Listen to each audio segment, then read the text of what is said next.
Hello and welcome back. I'm Jess here with Dr. Randy Berlin. Hi, Randy. Hi, Jess. How are you today? Good, thank you. Glad to be here. And we're so glad you're here too. Thanks for showing up to this week's teachings of the Get Unstuck program. So today's class, we're going to discuss the shame core. We're going to discuss carried feelings. We're going to discuss proving value. The first topic we're going to dive into has to do with the shame core. Randy, can you tell us a little bit about what the shame core is? Yes, thank you, Jess. The important thing about the shame core is that to remember that this is an accumulation over a lifetime of impressions that there's something wrong with you, or that you're not good enough, or that you're stupid, or that you're unlovable, or you're unworthy, or some variation on that. But it's at a core level within you. And that accumulates. We can start at the very beginning. It can start as soon as you were conceived and inside your mother, and immediately you were not wanted, or that you were your mother felt like this is going to be a disaster, this is horrible, this is not good, and you somehow immediately, as soon as you start creating those little cells and creating this body that you have, you start to feel like there's something wrong with me, and I'm not good enough. So the shame core becomes the essence of who you think you are, and then everything else you create in your life is built upon this sense of unworthiness or something's wrong. And so it's a nasty way to have to grow up. And so you build this thing inside of you, but you don't know you're doing it. So it's like this little seed got converted into something different than it was supposed to be. So looking at the difference between shame and guilt seems to me to be relevant. And I found that if I look at guilt as something that I do, or something that's done outside my value system, or something that's done and it's somebody else's value system, or maybe a cultural value system, I may end up feeling some guilt about doing things that are outside those systems. The shame core, in the sense of shame, is really about my being rather than my doing. So guilt is around something I've done. Could be around the thought, but it's mostly around things that I've done. And it's different than shame because shame doesn't seem to have a particular reason. When I first was introduced to shame and looking at that as an issue, it seemed like there was something wrong, but I didn't know what it was. And so somebody would say, "What are you ashamed of?" I don't know. "Why are you so ashamed?" I don't know. I just feel it. I used to think it was guilt, but now I can see that it was really something else. And so we want to get to the shame core because it's critical for us to start to recognize, wait a minute, that was an impression. That was an idea that I thought was true, and it's not true. But I have to be able to, it's like the onion problem or the artichoke problem, to get to the heart of the matter, to get to the essence. Sometimes you have to get some impressions or layers out of the way so that you can see the heart of the matter. And the heart of the matter is, for me, is that there was nothing wrong with me, and there was nothing wrong with you in the beginning, and then you had experiences that you interpreted and had impressions. So the shame core becomes the foundation, and it's the important thing about addressing it. If you do that, you're going to end up with this life of trying to prove your value, or trying to somehow overcome the sense of worthlessness, or not being good enough, or not being valued or loved, or whatever.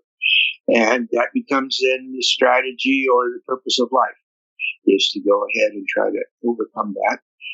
And the other part of life will be trying to reinforce and create activities in a way of living that reinforces your belief.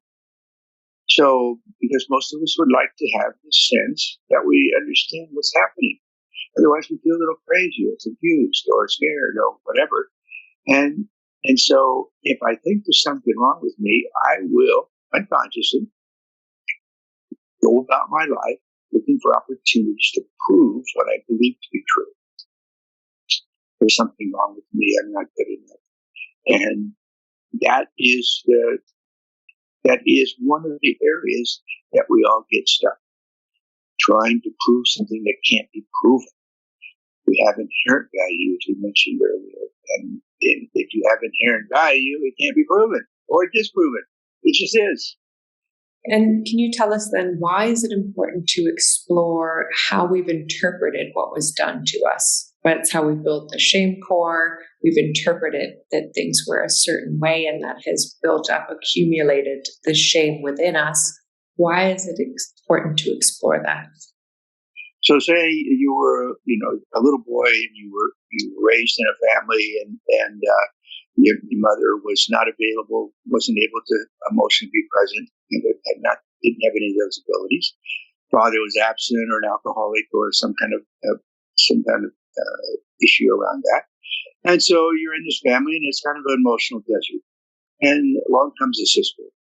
And the little sister comes along, and all of a sudden, mom seems to be very present and available and interested and engaging with this sister of yours. And so it may very well breed jealousy, it may breed some anger, resentments, other things in this little boy who was living in this emotional desert. And all of a sudden, somebody seems like they're getting plenty of refreshments that are nursery based or emotionally based. And so you get this jealousy and this impression that, if you were a girl, you'd be better off, mom would be interested, or some other variation. And then you go along, and that becomes, again, part of the core of who you think you are, that you're not good enough. If you're only a different sex than you would be, so on and so forth. So now you come back as an adult, and we're looking at this, going through in our program, and you go, well, wait a minute.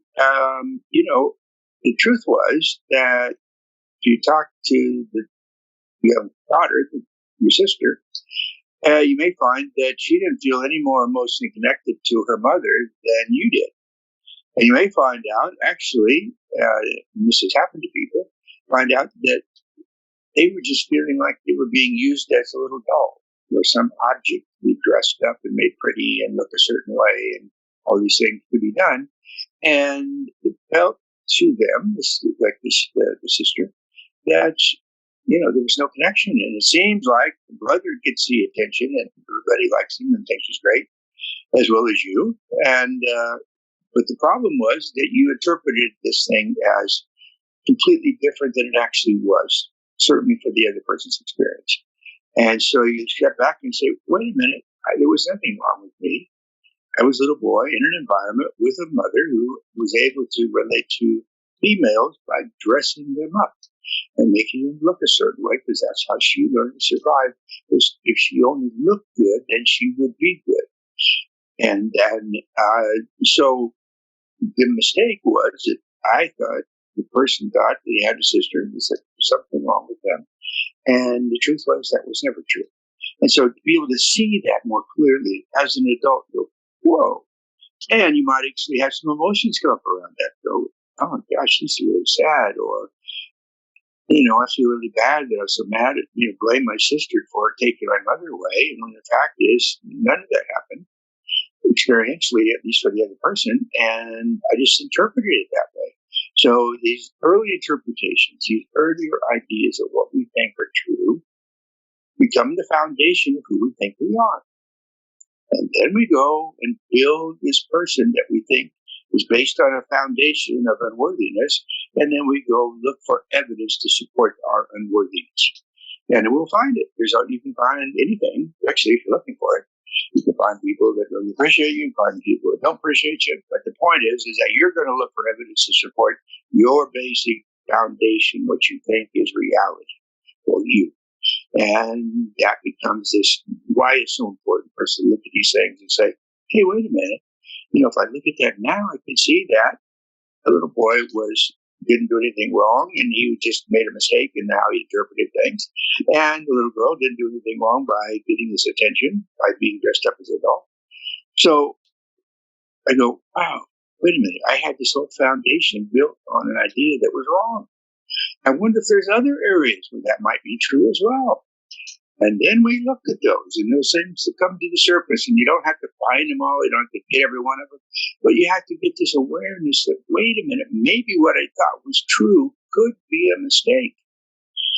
And that doesn't mean there's something wrong with me. It just means that was my interpretive skill at the time, of being a child, which is self-centered, and it's supposed to be self-centered because we're trying to absorb and take in our environment so we can get a sense of who we're supposed to be in this world based on the feedback and the energy and the interactions that we have with those around us. So it's important to reinterpret and be able to look at this and say, wait a minute, I made a mistake. And that's okay, because I'm human. I think it's fascinating that we come up with these stories as children and they are the foundation of who we are. And so it makes so much sense that we could incorrectly interpret these things at such a young age with so little life experience. And so now the work that we're doing is interpreting these things as adults, as people who have more understanding of what it is that we're going through and what we've been through. And that's the work that we're doing here now, is reinterpreting that stuff and looking back and relearning. I think that's beautiful work, and I'm glad we're here doing this all together. Can we move on then to how we address this kind of shame? It's going to be a work of reinterpreting, but what about these bonds that we have? I assume we have to break these bonds, right? Yes. Well, it's you'll notice that you'll have as we go through this, you'll start finding this awareness that there's so many things that happen in your day that you feel embarrassed about or feel a little ashamed of, and you will have developed a whole bunch of strategies to avoid having to feel it. So maybe you'll have an intellectual bind, a shame bind, because you were told you were stupid or that you weren't very smart or that you were crazy or whatever. So you're going to have difficulty being able to speak up for yourself.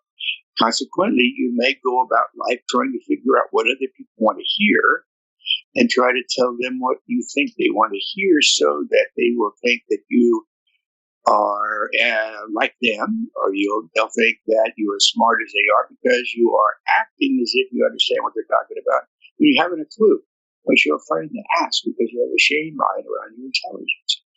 So that's just one example. There's so many ways that you can have the shame mind around existing. There are people who don't want to take up any space.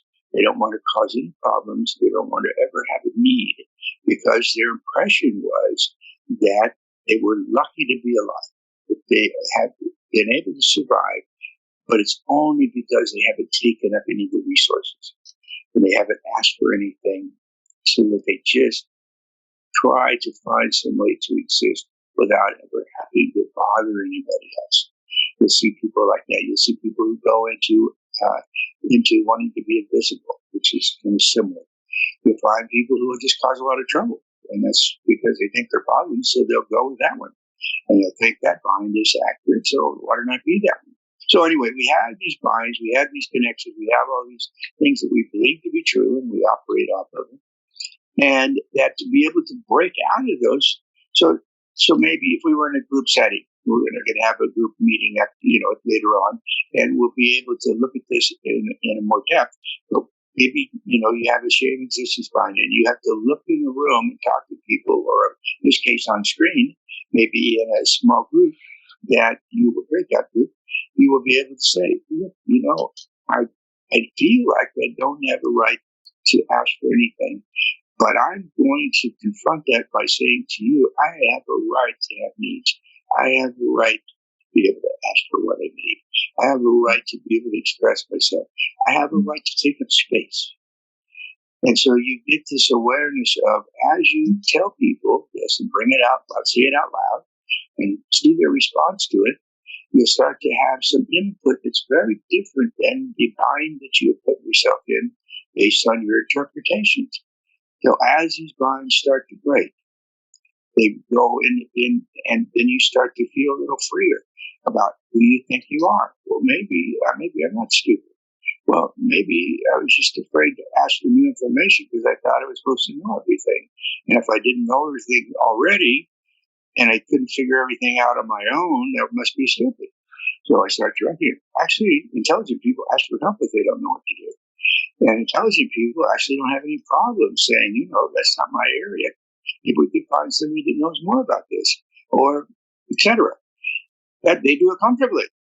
So people with a heavy shame core will not be able to do those things without feeling like Jesus, this is awful. This is the worst thing I can think of.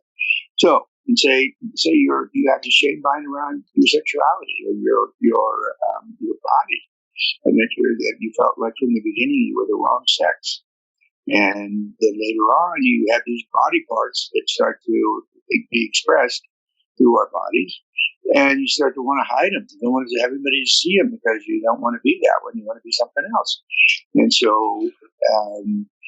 Sometimes people will work with, I have a right to be a woman, I have the right to have breasts, I have the right to express myself, I have the right to do these things.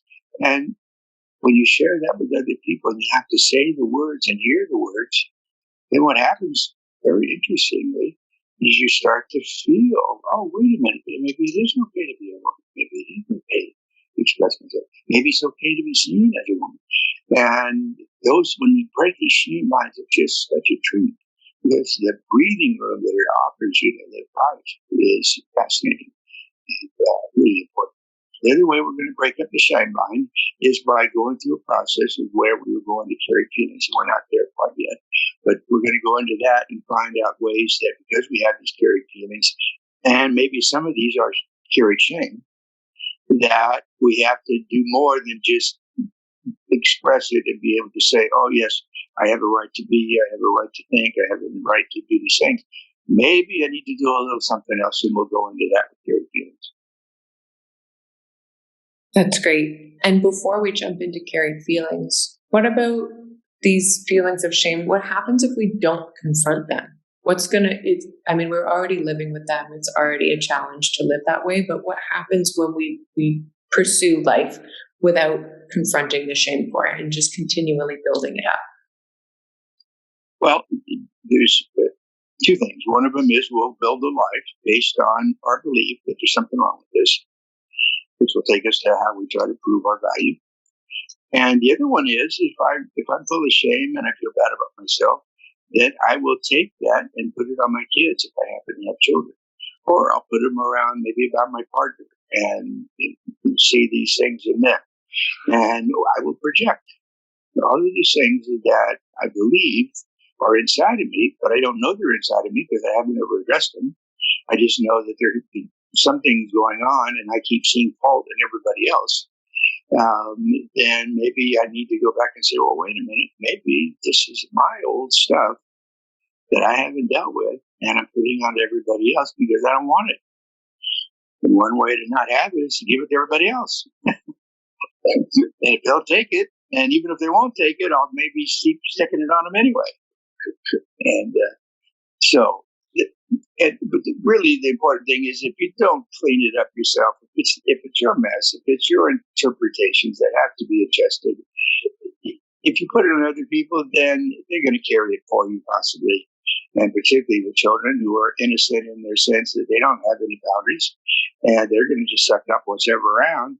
And whether it's said overtly, like, oh, you're a stupid child, you're worthless, you're no good, blah, blah, blah, which might happen, or it could just be a feeling you pick up that there's something wrong here and it must be me. Because otherwise, why wouldn't mom or dad or Uncle Joe or Grandpa seem to feel connected to me and feel good about being with me? And instead they feel, oh, God, I'm going to be like that person because, geez, every time I'm around them, I feel bad about myself. So anyway, it's incredibly important to clean it up. Otherwise, you pass it on and give it away to everybody around you that's close to you.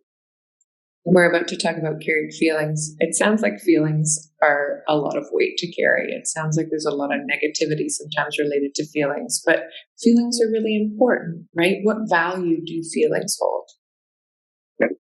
They're like the essence or the color or the flavors or the different tastes that are part of life. And sometimes you feel sad, and sometimes you feel angry, sometimes you feel scared, sometimes you feel joy and happiness and love and comfort. And those are all experiences that we have. And if we attempt to shut them down or make them bad. So, culturally, when I was young, it was kind of an accepted unconscious statement, or maybe it was conscious, that women was okay, they could cry and they could be afraid, And then guys were supposed to be strong and not have any feelings and not share anything and keep everything to themselves. And if they're going to have any feeling, they're just going to get mad, because that's the one that's relatively okay for a man to have. And nobody wants shame, so everybody wants to skip that one. Let's get rid of that one and pump it somewhere else whenever we can. And so that happens. And so if you look at the value in each of these feelings, so I looked at anger. What's the value of anger? Well, it's bad because people get hurt and things happen. Well, if it's rageful, if it's an extreme form of anger, then yes, everything gets destroyed or people get hurt. No question about it. And partly that's the intention of that level of frustration or feeling that gets expressed, taking anger on a continuum from slightly irritated to I'd like to rip your head off. So because there's a continuum there. So we put anger in a large category, or a lot of things within that category that we might say, well, I don't feel angry. Well, do you feel irritated? Yeah. Do you feel frustrated? Yeah. Okay. Well, that's the essence. So how does this emotion, how does it benefit? There's two main things. One of them is if I have a good, clear boundary and I can use anger, it seems to take some anger to have a good boundary. They to be able to have some way of saying, no, this is not okay. This needs to stop. This is not right. And it could be a personal thing that way, or maybe it's around, somebody walking into the street, or somebody's, doing something that's really risky and dangerous that, they're sticking their finger in fires, or they're, touching hot things, and you want to say, no, no, no. So it's a form of anger to make this strong impression of saying, stop.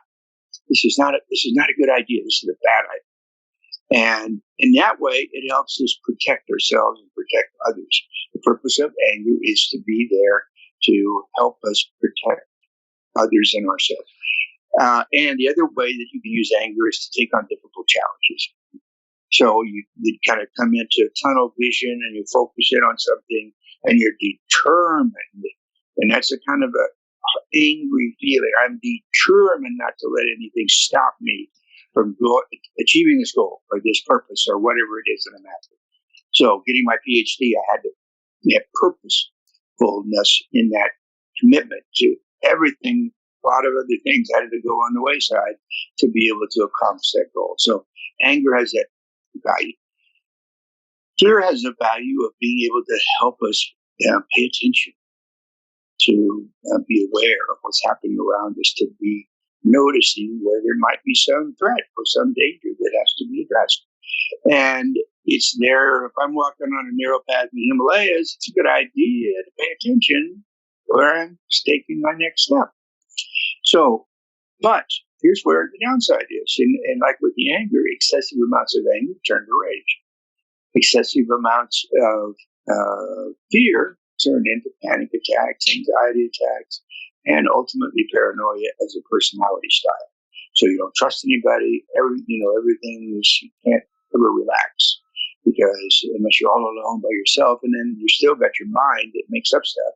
So you might be, terrified no matter whether there's anybody around or not. So this anxiety to the extreme is detrimental, because it takes us to a place we become more paralyzed and isolated and less functional. The anger with the rage becomes too much. Sometimes people will have a lot of rage that they carry, a lot of anger they're carrying, overwhelming, and they'll go to just always be nice. And they'll never be able to share any of their boundaries or ability to protect themselves, because they don't want to go into rage, because that's what their choices are. So we get into some of the sadness. Sadness is around loss. It's around letting go. It's around being able to move on. And sometimes that can be overwhelming. And if you have an overwhelming of sadness, you're in that feeling reality, then you're going to find yourself depressed, hopeless, and weighted down with the heaviness of sadness that can be there. And so I want enough sadness to be able to acknowledge this was mattered to me. This person mattered to me. They died. I feel sad about it. This thing that I had that somebody took or got broken or whatever, I have some feelings about that, some sadness about that loss. But I move through it. It just becomes part of the flavoring of life. And the other feeling that we were talking about that seems to be the one that everybody wants to avoid is shame. Because I don't want any shame. I want to be perfect. And so you get perfectionistic personality styles that will be driven not to have any shame or mistakes or doing everything right to an extreme as a reaction to this shame as part of the shame core. However, if you can look at shame as just being enough to remind myself, I get to make mistakes. It's okay to make mistakes. In fact, if I don't make mistakes, I'm probably not doing anything new.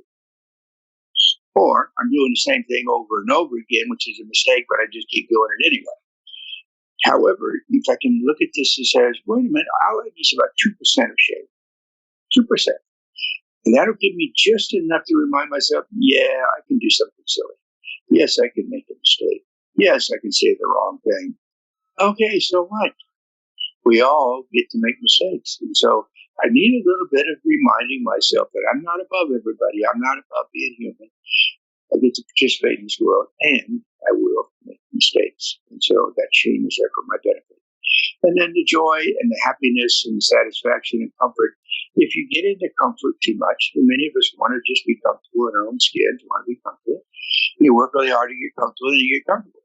However, if you stay there too long, or you get stuck in it, I don't want to do anything outside of my comfort zone, then you're going to really wall yourself off for the rest of the world.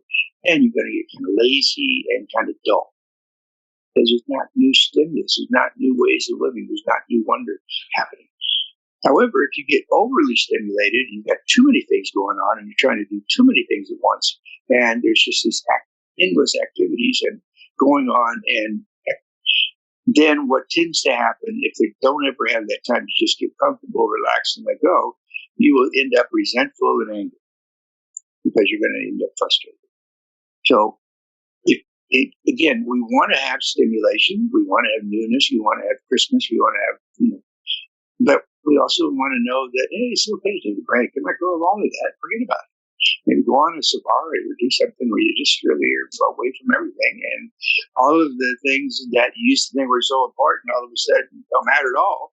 And, nature is around you and it's all abundant. And so you go, whoa. But if you couldn't let go, you'd have to stay over here in the busyness because I got all these things I have to do. And because I'm trying to prove my value and I got to be perfect.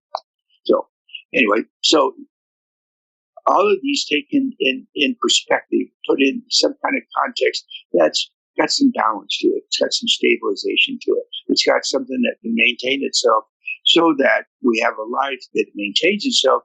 It has excitement and interest in it, but also has relaxation and peacefulness in it as well. It sounds like there's a whole spectrum when it comes to feelings, right? That you can have this healthy spectrum of feelings, and that's super beneficial. There's a lot we can gain from those feelings. But when we're in that healthy sort of spectrum, we're able to move through the feelings. But when feelings are taken to an extreme, then it becomes quite detrimental because we're not able to move through the feelings and we get stuck. And that's the work we're doing here, is getting unstuck from having that unhealthy overdose of feelings. And I'm glad we covered this because we're moving into carried feelings. And carried feelings relates to taking on feelings. Tell us more about taking on feelings, taking on other people's feelings so that we're caring for them. If you had a situation where you were feeling pretty good, and you're walking along the street and you ran into Mary, and you start talking to Mary, and Mary is really having a hard time. I mean, she actually just miserable. And she's starting to tell you about it. And you're listening because you care, but after a while you start to notice, after a while you start going, God, everything is awful. And, you may start picking up some of that distress and unhappiness that's going on with this other person. And you may even find that sometimes that person may just walk off and they'll be feeling great, and you're left with these feelings of, God, I feel like, crap right now because I don't know, because all of a sudden I do. That's what a carried feeling is. That's kind of the most kind of overt kind of way that feelings get passed around. But it's happening all the time. So say you're growing up in a household where there's a lot of anger. And this person is really angry, say it's mom. and she's screaming and yelling and throwing at things and getting drunk and causing trouble. Or maybe she has a mental problem that's extreme and excessive. Doesn't really matter if it's something that becomes detrimental to the whole. It starts to suck energy out of the whole family, say. Then it becomes problematic. And what happens is, so I've got a mother who's mad and she's screaming and she's yelling and she's all these things. And so I'm a young child in this family, and really, I just would like mom to be a little happier. And then so maybe I start taking on some of her anger and frustration and start to carry it. And I start to feel weighted down by my feelings of responsibility for taking care of my mother. Or maybe I decide to take it on and spin it back at her. So maybe I'll just imitate or take on her persona and become that persona so that I am the one who now is the problem. And now we can see why mom's so upset because I'm such a problem. And therefore, then I can take that anger and express it back to her. Or maybe I'll take that anger and act it out in the community and act it out at school or with other kids or my siblings or whatever. That can happen. And so then I've taken on somebody else's overwhelming feelings and made them mine and tried to deal with them. Now, here I am, a child. Even as an adult, walking up to somebody else who's really miserable and you're feeling okay and you're wide open, you take it on because you don't have boundaries and you find, oh my God, what happened? I was feeling so good just a little bit ago and now I'm feeling miserable. Well, think about what happens to a child that's innocently just in an environment that's absorbing whatever's around. And I was talking to a person the other day and they said, when they finally heard their child repeat the kinds of things that, say, this was the mother had said, and the child was repeating those words, the mother got the awareness and the clarity, hey, I'm passing this on to my child. How I feel about me, they're picking it up and they're making it about them. And sometimes that wakes people up. Say, hey, I got to stop this. This is stuff I got to clean up. I got to deal with, or I'm going to pass it on. So these carried feelings can be done in a subtle way. So say you got the angry mother and she's screaming and yelling, you're picking up anger. So maybe she scares people also. So maybe mom's actually just a very scared person and she covers it up with anger. A lot of people cover up fear and sadness with anger. They'd rather be angry than sad and fearful. So say that's happening and it's driven by fears. And so maybe what will happen is that I'll start picking up a lot of fear because it's not being dealt with appropriately. And I might still feeling fear every time mother comes in the room or she comes into the house and she comes out of the kitchen, whatever it might be, that I go, oh my God, I better pay attention. I better get quiet. I better disappear. Or I better do something. Or I better get ready to fight. And these are all unconscious. These are not like things you're thinking about, but you find strategies to cope with it. And we come up with little stories that we can make up about it. Say, oh yes, mother's mad at me, or mother's mad at Joe, or Larry, or Bill, or Susan, and that's the reason this is all bad. These are all defense systems, and these are the stories that kind of the foundation of the things we make up about ourselves and about life. And but to be able to deal with these carried feelings, we have to be able to notice, wait a minute, I have excessive amounts of feelings that I'm carrying, and I need to find ways to deal with it. And we're going to practice that with boundaries and with other exercises to be able to say, wait a minute, this wasn't my feeling. When Betty Lou walked up to me and started, telling me how horrible life was, and I started feeling bad, what do I do with that? Well, as an adult, what I can do with it is have the awareness to say, wait a minute, that's not my problem. Hey, Betty Lou, I'm going to give this back to you. Not, I don't have to tell her because it's not somebody told me to take on these feelings.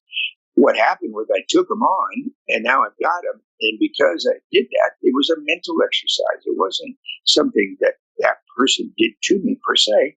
So I have to mentally use my tool and be able to say, wait a minute, let me say, to me, that's not mine. Let me give it back. It's not mine. Or some people like to send it into the earth or give it to God or do different things with it. but I'm conscious of the fact it's not mine. And I'm going to let go of it. I'm going to give it back. The Guatemalan people have the worry people. And so when they go to bed at night so they can get a good night's sleep, they have the worry people there. So they give all their worries to the worry people. The worry people sit on the shelf, and the worry people can worry about the worries tonight. And so I can get some good night's sleep. And then you get up in the morning and you can have all your worries back if you want them. But at nighttime, you're consciously doing it. So there's something about detaching. There's something about letting go. There's something about saying, wait a minute, this was mine. I mistakenly took it on. Let me give it back. It was not mine.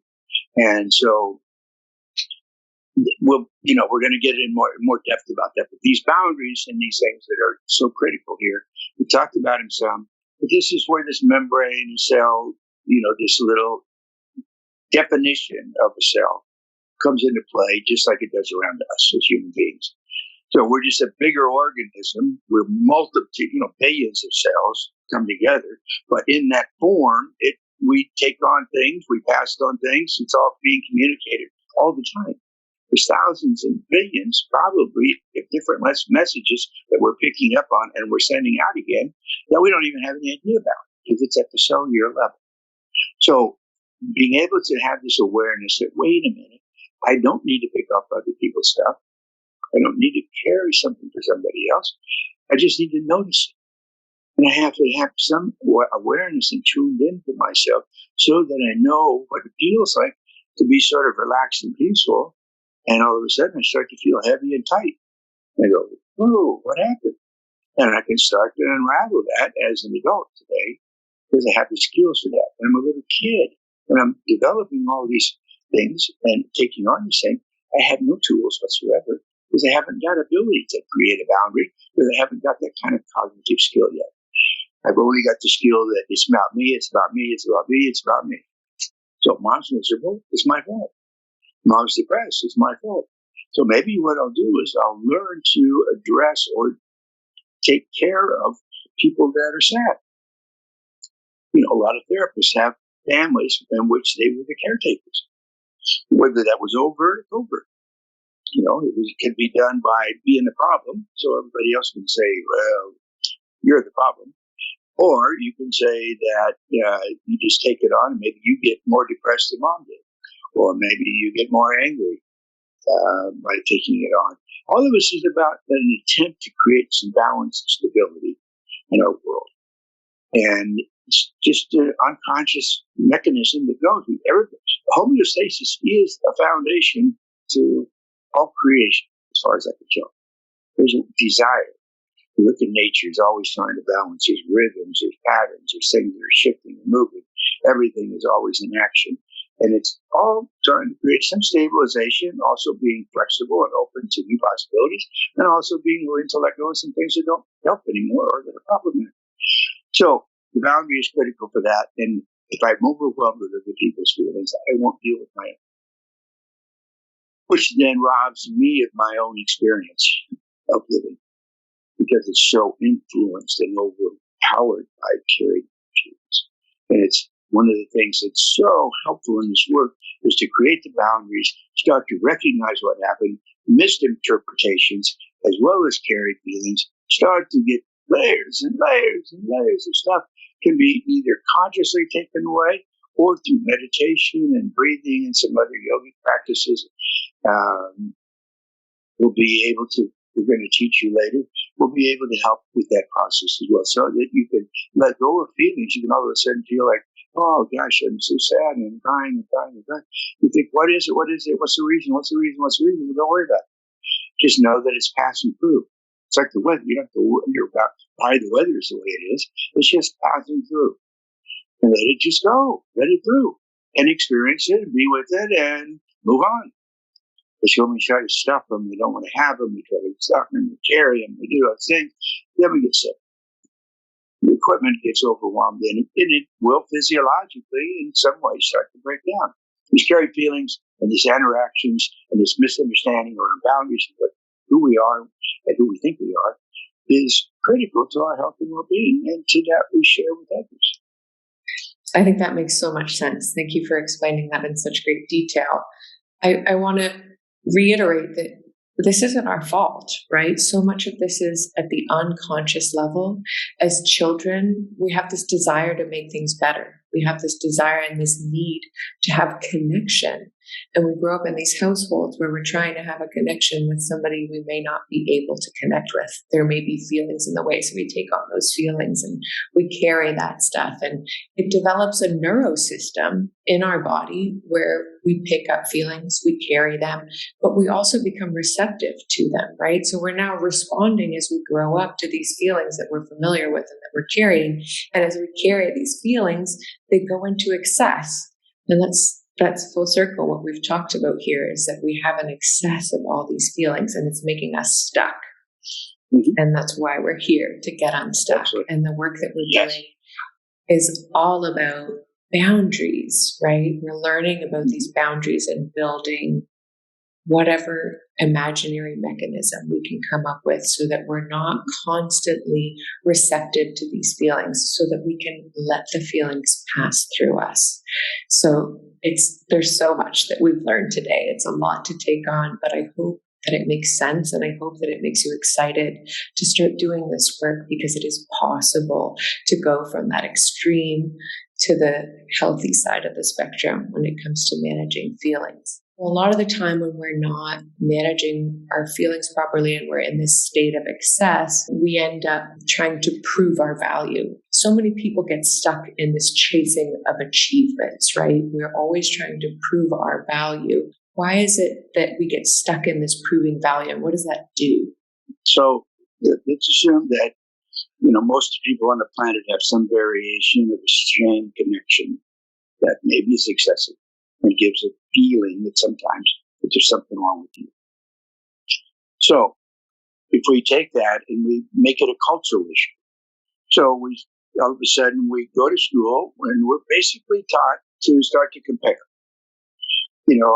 Johnny's smart and Betty's not very smart, or stupid, or ignorant, or crazy, or variations of that.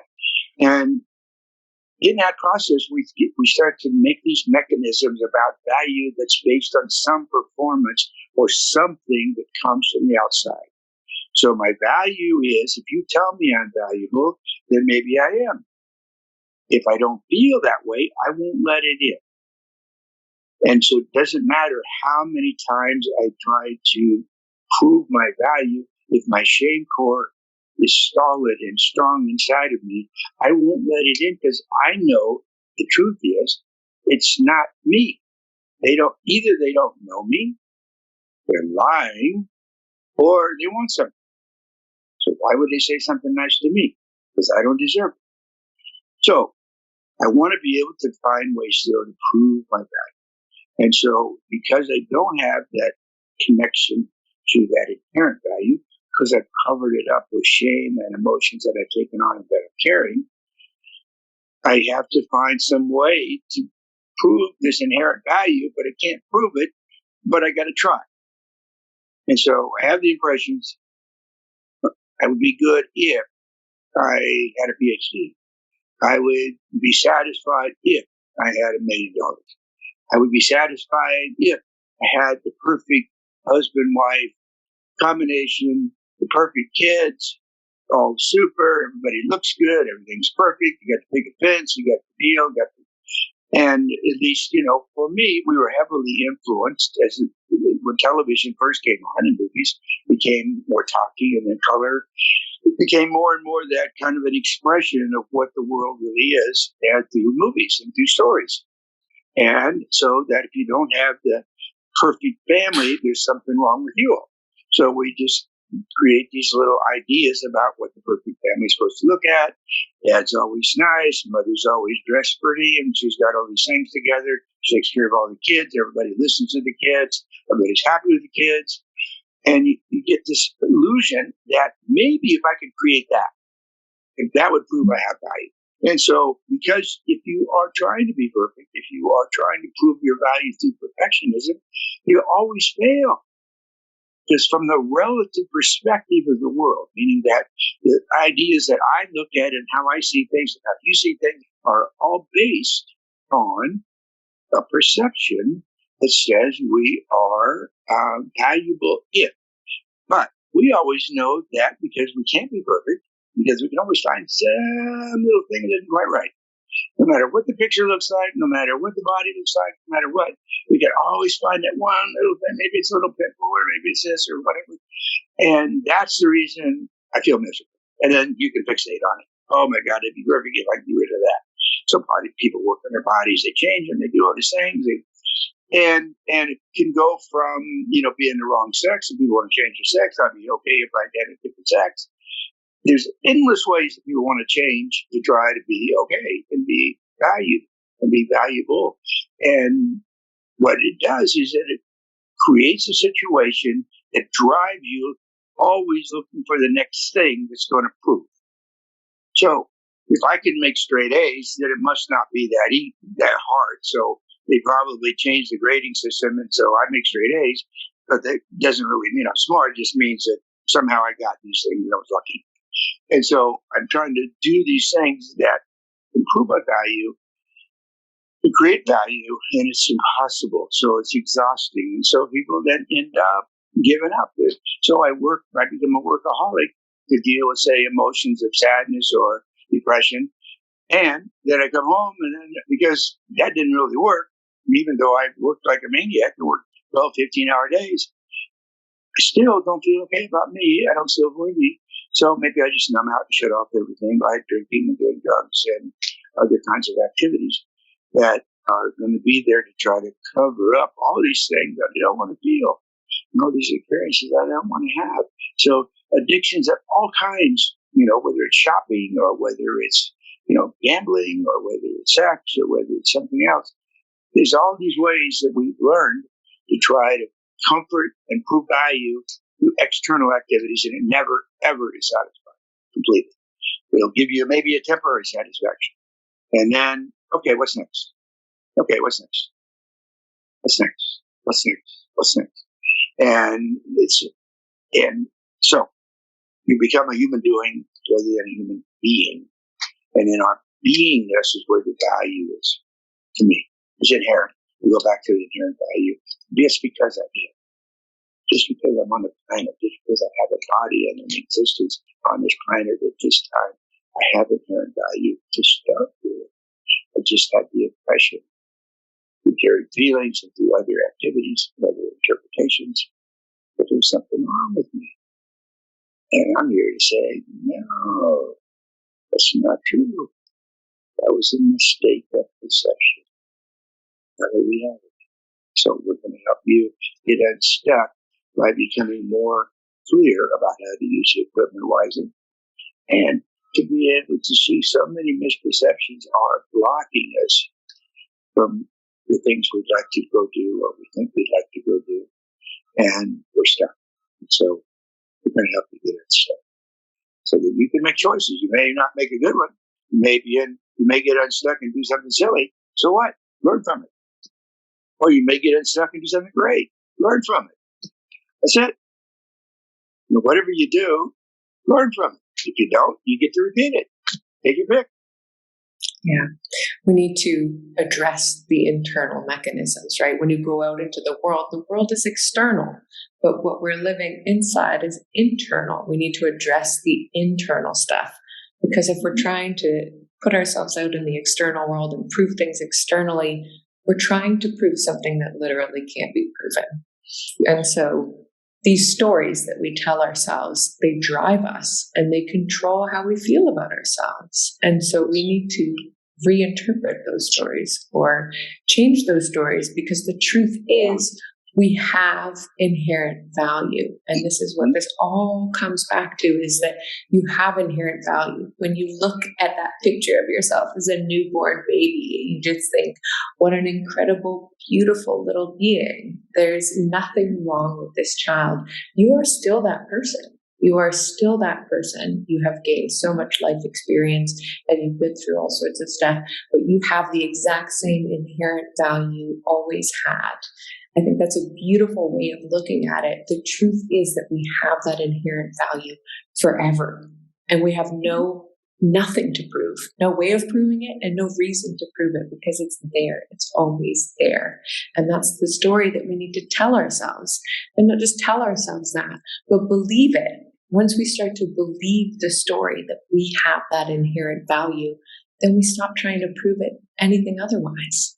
And that's what we're here to do, is to figure that out and get unstuck and get away from the feelings and learn how to manage them and let things pass through us and live this rich, full experience that we're here to live. For this week's homework, we are going to review what we created last week. So we created a timeline of the things that happened to us, and we're going to use this to look for shame binds.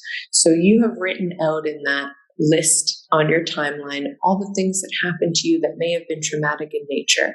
And when you look at these things and the people that you were interacting with, try to think of what types of shame you might have taken on from those experiences. So that's one thing you're going to look out for. Types of shame that you might have taken on, shame bonds that might have been created from those experiences. And we're also going to look for carried feelings. What feelings might you have carried or taken on based on those interactions or those events or those things that you've been through? And then you're also going to think about what ways might you have attempted to prove your value. So we're looking for shame bonds, we are looking for carried feelings, and we're looking for ways that you may have tried to prove your value. Those are three things you're looking to find as you review your timeline. So that's this week's homework, and you can put that into the worksheet, which you can find in the course guide.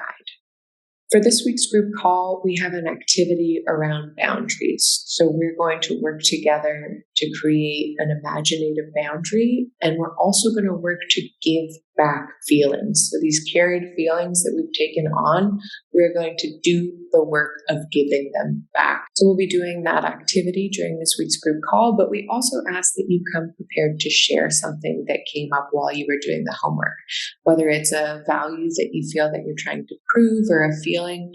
Whatever it is that came up for you while you were doing this work, we'd love for you to be able to share, because hearing other people share about this stuff really helps us to do the work too. I'm so glad you're here. Thank you for showing up. This is a huge endeavor that we're taking on, and I'm glad we're all here doing this together. At any time, please feel free to reach out. We're here for you. You can send us an email and we'll respond as soon as possible. So glad you're here. Thanks for all the work you're doing.